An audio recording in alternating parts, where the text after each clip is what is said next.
Bonjour, je suis Max Chauvineau. Et je suis Timo Masson et bienvenue à nouveau dans ce podcast de l'univers des comics. Comme toutes les 2 semaines, nous allons parler aujourd'hui de 4 sujets. Nous commencerons avec deux sujets d'actualité. Premièrement, nous parlerons de la Reverse, cet univers adapté de DC Comics à la télévision. Une page se tourne peut-être pour celui-ci et nous analyserons si cet univers entre bel et bien dans une nouvelle ère. Et deuxièmement, nous aborderons un autre sujet d'actualité avec la récente annonce que le projet Deadpool 3 allait de l'avant sous la houlette de Disney. Cette nouvelle pose toutefois une question, le film fera-t-il partie du Marvel Cinematic Universe? Ensuite, nous parlerons de deux sujets que nous avons spécialement choisis pour vous. Tout d'abord, nous parlerons d'une série en particulier et en quoi celle-ci se distingue des autres séries de super-héros, en l'occurrence The Boys. Enfin, nous avions aussi envie de parler d'un artiste s'étant imposé comme l'une des références actuelles. Et comme nous l'aimions tous les deux, nous avions aussi envie de vous en parler de l'artiste américain Greg Capullo. Les adaptations de comics sont en vogue depuis quelques années et s'il y a une tendance au sein de cette tendance, c'est l'existence d'univers partagés. L'un des précurseurs se situe à la télévision et est adapté de DC Comics. Il s'agit bien évidemment, vous l'aurez reconnu, de l'Arrowverse. Cependant, avec les récentes informations qu'on a pu avoir ces derniers temps, on peut se demander si l'Arrowverse n'est pas en train d'entrer dans une nouvelle ère. Timo, selon toi, est-ce qu'il s'agit vraiment de la fin d'un chapitre pour l'Arrowverse? Ben, je pense bien que oui, en réalité, parce que je trouve qu'il y a vraiment un tournant qui a été pris fin milieu de saison passée, donc il y a plus ou moins un an, donc fin 2019, début 2020, avec notamment le crossover Crisis on Infinite Earths. L'event en lui-même fait comme dans les comics, c'est-à-dire qu'il a un peu réuni plusieurs terres ensemble, etc. Et alors, donc je pense qu'on aura à nouveau des crossovers à l'avenir. Il faudra peut-être attendre un peu avant d'avoir un crossover aussi massif. On va peut-être se retrouver avec des petits crossovers comme au début où il n'y avait que Arrow et Flash, qui, je pense, serait bénéfique. Mais il y a clairement un nouveau chapitre qui est en train de s'ouvrir aussi, hein. Il ne faut pas oublier qu'il y a un spin-off de Supergirl qui va commencer ici au mois de février, c'est Superman and Lois. Donc voilà, est-ce que du coup Superman and Lois va un peu en quelque sorte remplacer la série Supergirl qui s'essouffle un peu, ça c'est à voir. Il y a une nouvelle Batwoman qui commence malgré le coup dur du départ de Ruby Rose avec Ravisia Leslie qui incarnera le nouveau personnage original pour la série, Ryan Wilder, dès le mois de janvier. Et ce n'est peut-être pas tout, hein, donc on a d'autres perspectives. On a appris récemment qu'un spin-off était en développement du côté de Black Lightning, qui se centrerait en l'occurrence sur l'anti-héros, Painkiller, qui n'est rien de, on va dire, de très étonnant du côté de la CW parce que c'est un peu le badass beau gosse, comme le public cible de la CW aime bien.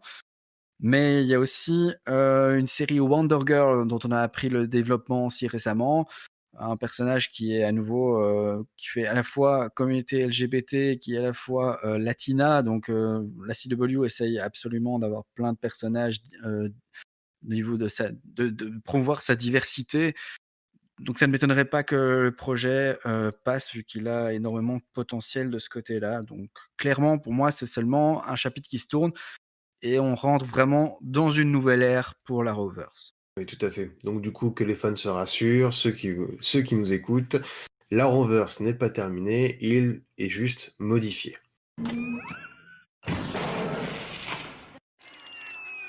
Et la news est tombée et ravit déjà les fans du personnage le plus déglingué de Marvel. Un troisième film Deadpool est officiellement en développement sous la houlette de Disney. Donc ça, c'est une news qui va ravir les fans, qui vient de tomber. On va parler de ça aujourd'hui. Sachant que l'acteur Ryan Reynolds a effectivement signé avec la compagnie aux grandes oreilles pour un troisième opus qui avait été longtemps dans l'inconnu. Avant toute chose, Max, justement, pourrais-tu expliquer à nos éditeurs pourquoi un troisième film Deadpool n'était pas spécialement garanti? Eh ben, en fait, il faut savoir qu'avant le rachat, de la 20th Century Fox par Disney, qui détenait les droits du coup pour l'univers des mutants, des X-Men et de Deadpool, c'était, assez improbable de se dire, qu'on aurait potentiellement l'arrivée de Deadpool dans le MCU. Maintenant que ça a été fait, ce rachat, on sait que l'univers des mutants, puisqu'on rappelle que Deadpool est un mutant, s'est conclu avec 2 films qui ont été quand même assez moyennement reçus par la critique. Le très décevant X-Men Dark Phoenix et le moyennement passable The New Mutants. bien évidemment, ce n'est que mon avis. Du coup, avec ces deux-là, on se disait, bon, l'avenir des mutants au cinéma, notamment leur débarquement dans le MCU, ça sent un peu compromis. Parce qu'on avait quand même, depuis ces films-là, on avait quand même très peu de nouvelles, de nouvelles adaptations de l'univers des mutants. Mais du coup, avec la récente nouvelle de ce développement de ce troisième film Deadpool chez Disney, ça a un peu conforté justement les fans de Deadpool, puisque on savait qu'après le très bon deuxième opus de Deadpool, on ne savait pas trop si un troisième film était potentiellement en projet. Ryan Reynolds restait assez vague sur ça, peut-être qu'il n'en savait pas plus. En tout cas, voilà, les fans se posaient la question. Mais du coup, là, maintenant on le sait, c'est sûr, c'est dans les tuyaux, ça va être chez Disney, donc sachant que Disney possède Marvel, potentiellement, on va enfin avoir, justement ce rapprochement entre l'univers des mutants et l'univers du MCU. Et du coup, que les fans du Mercenaire se rassurent, le film sera bien toujours rated R, donc vraiment pour avec un langage très fort, des scènes, on va dire, de violence et de sexe, etc. Donc, comme dans les deux premiers, c'est pas parce que c'est chez Disney que du coup, il perd sa notation rated R. Donc, du coup, c'est une bonne chose, puisque si on avait dû un peu édulcorer le film, le troisième film, ça aurait été un peu dommage de perdre ce côté vraiment fidèle aux comics et aux personnages. Oui, c'est vrai que du coup, c'est un vrai bonheur pour les fans qui vont pouvoir enfin avoir ce troisième film Deadpool qu'ils réclament depuis la sortie du deuxième. Et on sait en parallèle que Marvel Studios avait récupéré les droits d'adaptation des Mutants et compte carrément les rebooter pour que ça colle au Marvel Cinematic Universe. Et du coup, vu que, on parle de Disney, on ne précise pas si Marvel Studios, pour autant, même si ça pourrait aller de pair. Et du coup, à ton avis, est-ce que Deadpool 3 fera partie du Marvel Cinematic Universe? Bah, c'est assez compliqué en fait. Pour moi, je pense, c'est très dur à dire. Ce qu'on sait sur le film, c'est qu'on sait que malheureusement les 2 scénaristes des 2 premiers films, Rhett Reese et Paul Wernick, vont être remplacés par 2 nouvelles scénaristes, les sœurs Molineaux, qui sont assez peu connues dans le milieu, des films de super-héros. On sait aussi que Tim Miller, le réalisateur des 2 premiers opus, ne sera pas de la partie non plus. La seule nouvelle un peu réconfortante, c'est qu'on sait que Ryan Reynolds, du coup, comme tu l'as dit, conserve son rôle de Wade Wilson. Après, j'ai envie de dire heureusement, sinon un Deadpool 3 n'aurait plus beaucoup d'intérêt parce que qui d'autre pour jouer le personnage de Deadpool que Ryan Reynolds? On rappelle qu'on le dit notamment dans notre chronique Agent Double, Ryan Reynolds le dit dans une interview que le plus difficile pour lui, c'est finalement de ne pas incarner Deadpool. C'est vrai, c'est vrai, tu as tout à fait raison. Sachant qu'en plus, dans Deadpool, on avait quand même eu le droit à un caméo des X-Men, qui était court, mais quand même délicieux pour les fans. Je pense que maintenant que Disney a récupéré les droits des mutants et qu'elle possède Marvel Studios, et donc le MCU, je pense que les scénaristes vont trouver une manière d'introduire Deadpool, ou du moins de le rapprocher petit à petit du MCU, tu vois, c'est comme quand tu vas dans une piscine, tu y vas pas tout d'un coup, tu trempes d'abord un orteil, puis un pied, etc. Et je pense qu'ils vont utiliser dans leur procédé scénaristique tout un tas de blagues méta et bien lourdes pour introduire Deadpool quoi, dans la MCU. Du genre, je sais pas, si je devais imaginer un truc, bon bah Deadpool qui va s'acheter un chimichangas au drugstore du coin, et puis là, t'as un mec qui arrive avec un flingue pour braquer la caisse, et du coup, Deadpool va intervenir, mais là, il voit un vieux qui intervient et qui casse la gueule au mec, et en fait, du coup, le vieux, c'est Steve Rogers, donc le Captain America qu'on a vu qui est devenu... Enfin, qui est remonté dans le temps pour amener les pierres d'infinité, et finalement qui a décidé de rester à l'époque pour vivre sa vie avec l'agent Carter. Et du coup, c'est un vieux Steve Rogers qui casse la gueule au voleur. Et là, du coup, t'as Deadpool qui se sent un peu vexé, tu vois, de ne pas avoir pu intervenir. Et il lui fait genre, oh papy, ouais, t'enflamme pas trop comme la torche, tu t'es pris pour Captain America ou quoi, tu vois, enfin un truc dans le genre. Mais du coup, ça pourrait être une espèce de blague méta comme ça avec une destruction du quatrième mur, encore une fois. Voilà. J'aimerais bien avoir ça, j'aimerais bien voir ça. Ce qu'on ne vous a pas dit, c'est que Max a été engagé comme scénariste, pour le Deadpool 3. Chut, faut pas le dire.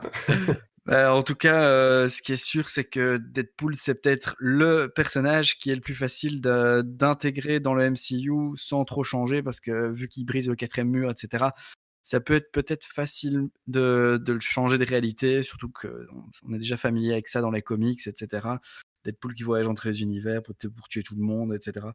Donc à voir ce que ça donnera, mais il y a peut-être des chances que ça fasse partie du MCU. Yes, bah écoute, on croise les doigts. Le mois de novembre se termine et nous avons récemment fait une rétrospective sur le mois précédent en vous délivrant l'épisode qu'il n'aurait pas fallu rater selon nous en octobre 2020. Cet épisode, on le rappelle, c'est la conclusion de la 2e saison de la série The Boys, série faite et produite et distribuée par Amazon Prime, acclamée par la critique. Timo, pourquoi cette série marche-t-elle si bien? Dis-moi tout. Déjà parce que c'est du streaming et qu'on est dans l'ère du streaming, clairement. Mais au-delà de ça, c'est une série qui est très différente des autres séries en général et des autres séries de super-héros en particulier, hein. Donc ici, pour rappeler le pitch, pour ceux qui ne connaîtraient pas, bah, déjà, après le podcast, vous allez me regarder un épisode, OK? Parce que cette série, elle envoie de la balle, franchement.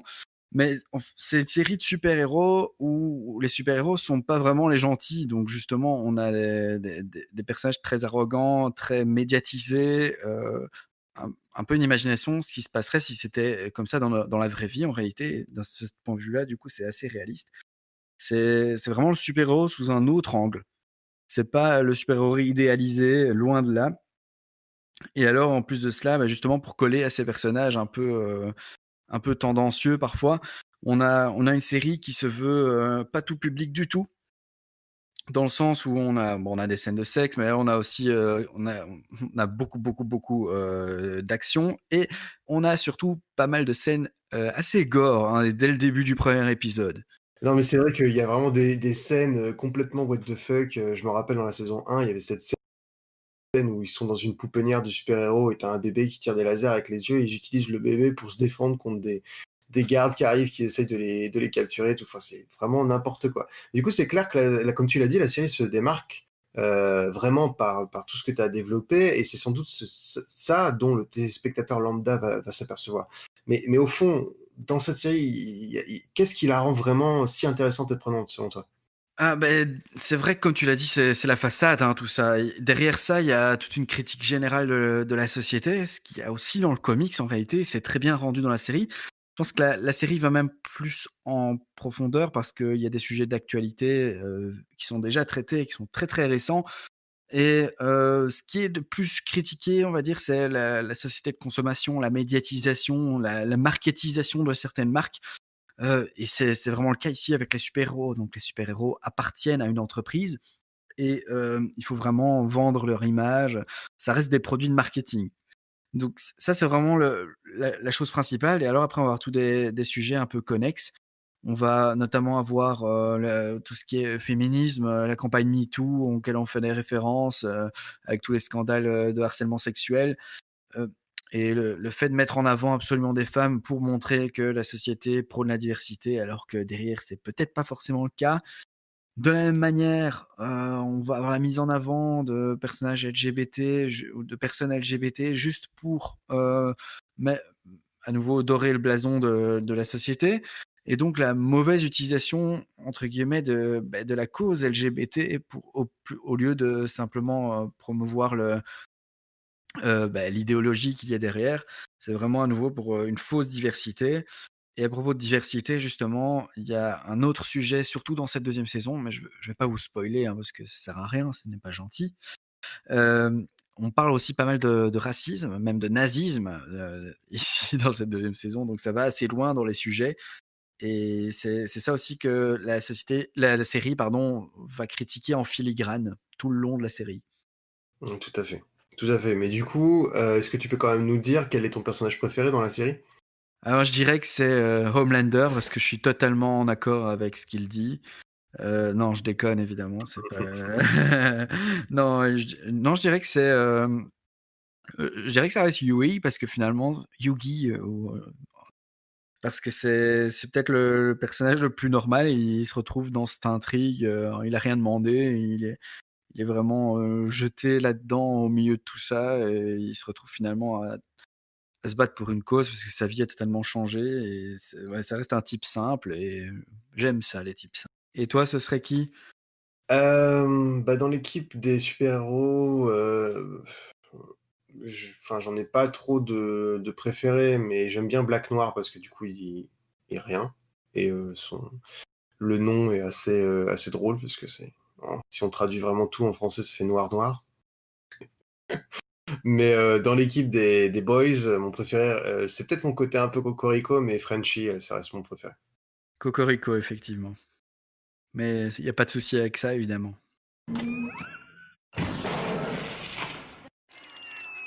On va terminer ce podcast avec un autre sujet dont on avait envie de vous parler expressément pour ce podcast. Donc c'est un sujet dont on n'a pas encore discuté sur une autre de nos plateformes. On va vous parler, comme on fait une fois sur deux, sur un artiste ou un auteur. Et ici, ce sera un artiste qu'on aime tous les deux particulièrement. C'est l'américain Greg Capullo.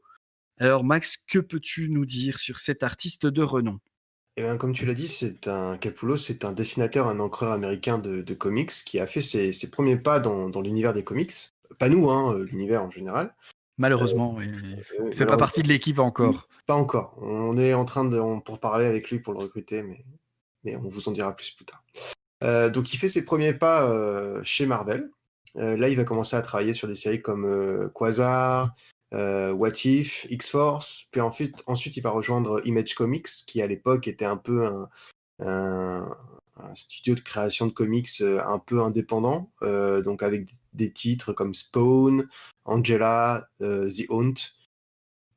Ensuite, à ce moment-là, il va vraiment beaucoup travailler et ça va lui permettre de développer son premier projet, Creator Owned, voilà, si je le dis bien. Donc vraiment fait par lui, pensé par lui, etc., qui s'appelle The Quitch, et pour lequel il est à la fois scénariste et dessinateur. Donc c'est vrai que c'est assez intéressant de le mentionner puisque c'est assez rare, notamment chez lui.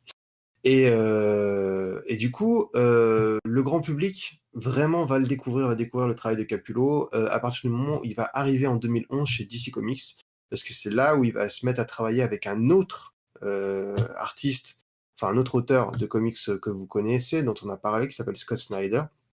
Et il va notamment travailler sur la version du 52 de Batman. Oui, et c'est vrai que je l'ai toujours personnellement plus associé à Scott Snyder. Ils travaillent beaucoup ensemble, hein, Greg Capullo et Scott Snyder. Et il a fait pas mal de choses différentes, hein, finalement, avec lui et même en général chez DC.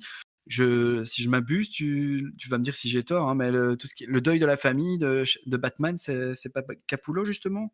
Si, tout à fait, t'as raison. C'est tout à fait lui qui a travaillé là-dessus avec le fait que c'est l'histoire qui suit en fait un an où le Joker s'est arraché le visage et vient récupérer son visage au commissariat de Gotham et décide justement de s'en prendre à la Bat Family, et donc avec toute une histoire assez passionnante que je vous invite vivement à lire. Mais du coup, hormis le deuil de la famille, on peut aussi noter son travail extraordinaire sur La Cour des Hiboux, L'An Zéro, Joker Renaissance.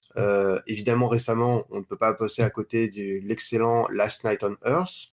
Euh, Également Batman Metal, puisqu'il travaille dessus, et Batman Death Metal qui va arriver. Donc, en fait, il y a aussi un truc qui est à noter chez Capullo qui est assez étonnant, c'est que bien qu'il soit très très populaire, vraiment, il a encore gagné aucun Eisner Awards. Mais selon moi, en fait, c'est qu'une question de temps parce que, notamment, surtout avec son travail excellent sur Batman Metal et Batman Death Metal et Last Night on Earth, évidemment, hein, moi, je pense si jamais il est nominé, il a quand même des billes dans sa poche. Oui, c'est vrai que s'il était nominé aux Eisner Awards, ce serait même très légitime, hein. Mais avec tout ça, toi, tu l'as connu comment, Greg Capullo? Eh ben, on en a parlé, du coup, moi, c'est le premier comics avec lequel j'ai découvert, c'est La Cour des Hiboux, puisque à ce moment-là, j'ai suivi les Batman mensuels, donc j'ai découvert l'arrivée de La Cour des Hiboux dans c'était Batman Saga à l'époque. Et du coup, ce sont sur ces mots qu'on va conclure notre podcast d'aujourd'hui. Du coup, j'espère que les sujets qu'on a évoqués vous ont plu. N'hésitez pas évidemment à nous donner, votre avis, dans la section commentaires si la plateforme sur laquelle vous nous avez écoutés vous le permet, bien évidemment. Alors, l'une des plateformes qui vous le permet justement, c'est via Patreon. Donc, chaque mois, l'une de nos formules d'abonnement vous permet de donner votre avis, de choisir l'un des sujets du podcast. On va vraiment mettre ça en place à partir du mois de janvier pour les podcasts de 2021. Mais, ce n'est pas tout, hein. Donc, ça, c'est vraiment une des choses que vous pouvez faire avec les abonnements. Déjà, vous avez plus de 20 articles par mois auxquels vous avez accès. Vous avez des avant-premières, vous avez du contenu des coulisses. Voilà, vous avez vraiment plein de choses et ce n'est que le début, croyez-moi. D'ailleurs, petite, exclusivité, à partir de mardi, vous allez avoir un calendrier de l'avent pour l'univers des comics et franchement, c'est du tonnerre donc j'espère que vous allez suivre, ça du 1er au 24. Et c'est encore mieux que le chocolat. Oui, si ça fait pas grossir. Tout à fait, on peut en consommer sans modération. Enfin, en tout cas, nous, on vous attend bien évidemment et on se retrouve pour un nouveau podcast dans 2 semaines sur toutes les plateformes de streaming audio.